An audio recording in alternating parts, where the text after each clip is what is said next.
Nick Kyrgios takes swipe at Jannik Sinner. Iga Swiatek for acting like the victim over failed doping tests. Kyrgios has been the most high-profile and outspoken detractor over Sinner and Swiatek's respective doping cases.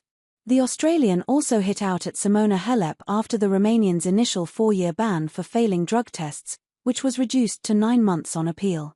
The International Tennis Integrity Agency, ITIA, revealed in August that Sinner had avoided a ban for failing 2 doping tests in March after an independent tribunal ruled he carried no fault or negligence.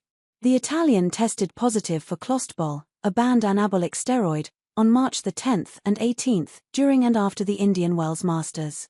The tribunal accepted Sinner's explanation that the substance had entered his body when receiving a massage from his former physio, Giacomo Naldi, who had used a spray containing the steroid to treat a cut on his finger. The 23-year-old was stripped of the 400 ranking points and $320,000 he earned for reaching the semifinals in Indian Wells.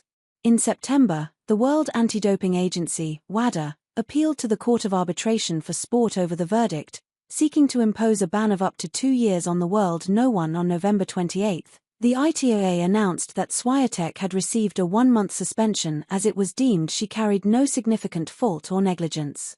The 5-time Grand Slam champion and world number 2 also had to forfeit the 390 ranking points and $159,000 she earned for reaching the semifinals in Cincinnati.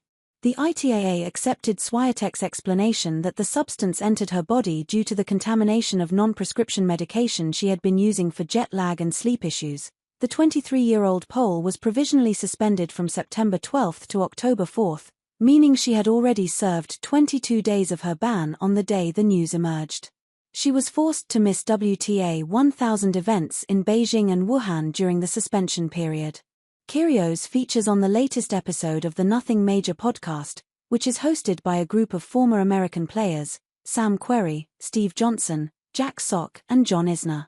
When it was put to Kyrgios that he seems to enjoy being the villain of the tennis tour, he took the opportunity to continue his attack on players who have tested positive for banned substances.